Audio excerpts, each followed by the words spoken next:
Good morning, internets. Well, I got a bit of bad news yesterday. Apparently, this Nintendo was not actually a donation. He wants us to fix it for him. So, today, I'm going to be undoing the work that you saw previously. Not a big deal, and actually, it's an opportunity for me to actually get to show you some of the solder work that gets done. You may recall from the last video, this came out of a PC already, and I just wired in the power leads and everything. Now this time it's going to be easy because the actual cable's right here. I didn't even snip off the leads or anything. Call it foresight. I knew I was going to be doing probably like some kind of a custom job with it, so I tried to keep it as much intact as possible. Worked out for me.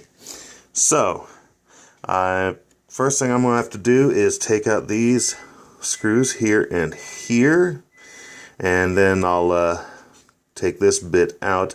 I'm going to pause while I take the screws out. You all know how to unscrew a screw, otherwise you wouldn't be watching an instructional video. Presto Magico, the screws are out. Now, this whole assembly, well, I promise it's easier when you're using both hands, but as you see, it just kind of lifts right out. You pull it out, lift up, there you go. Now when you see me again, I'm going to be at a soldering table. Okay, here's our soldering station. I've got the soldering iron turning on, and as you can see by the climbing digital numbers, it's heating up. Now, if you've soldered before, you already know this. If you haven't, if you're just like doing this as a hobby and just picking it up for the first time, you'll probably get, just the base kit. You get the heat sink that the iron sits in, and you get this little sponge. Now, we're going to go and wet this sponge. It's an important part of the process. Got a sink right here. Aha, bet you thought I was going to throw it in the toilet, didn't you? Okay. Now you don't want to get soaked. In fact, you want to squeeze it out really good. But basically, this is for wiping off the excess solder. Yeah. You don't want it too wet, otherwise you'll rust out your equipment and everything. But also, you should just be able to stick the iron in there, pull it right out, solder stays in the sponge. There are other things too. That's mainly for keeping the iron clean. You'll usually have either like a solder wick, as depicted here, or sometimes a solder sucker. It's like a like a plunger device. It's like a lever you push in, and then you hold it up to where you're soldering, and then when the solder is nice and wet and loose, you press a button, and it creates just enough of a vacuum that it sucks that solder up into the tube. It's a handy thing. We don't happen to have it, but it's something that exists out there. If you're going to be doing this a lot, you might want to look into it. This is a nice little setup. We actually got a reel that the solder is on here. When I learned to solder, I didn't have anything as fancy as this. But now for the actual soldering and the desoldering, hopefully you know how that works, because I don't have the patience to wait for a camera guy. When you see me again, I'm going to have the board soldered back to original. Okay, the old wire is out, the new wire is in.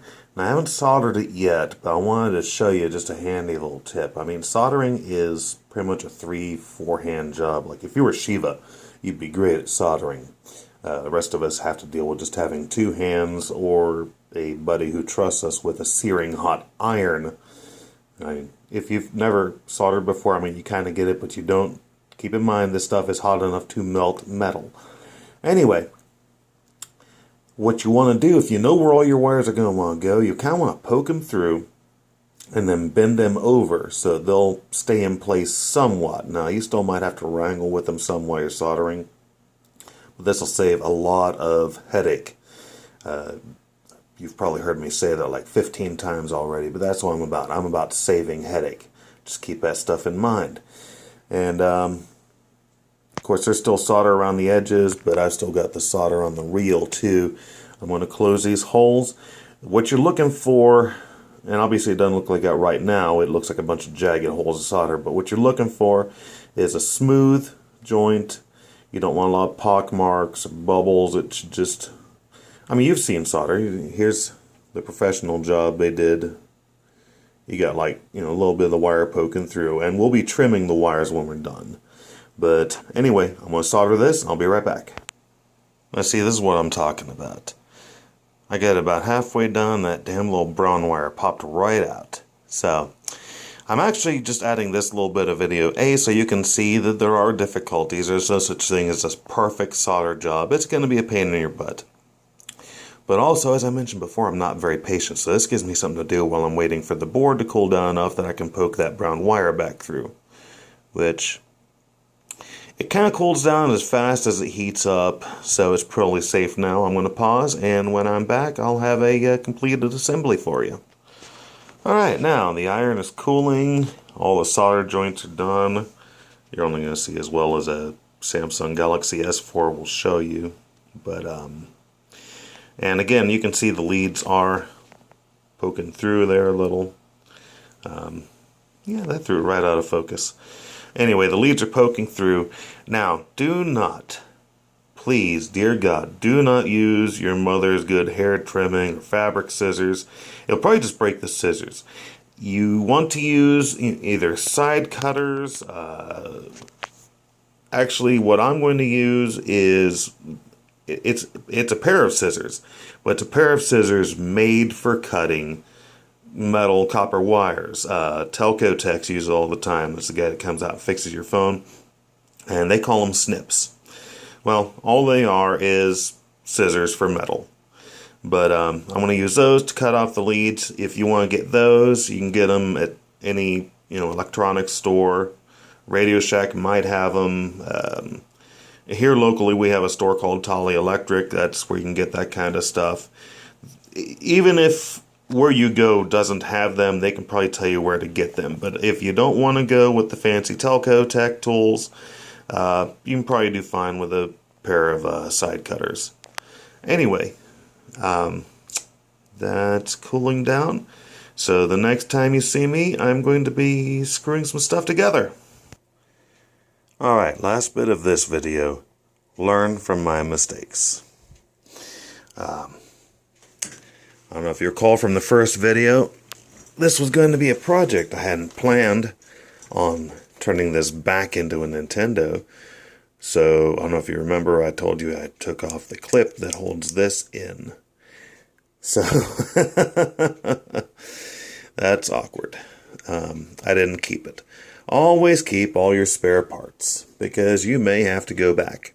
You never know. I didn't. Now it's going to bite me in the butt. Anyway, this will only record 9 minutes at a time, and if it's too long, it'll bore you anyway.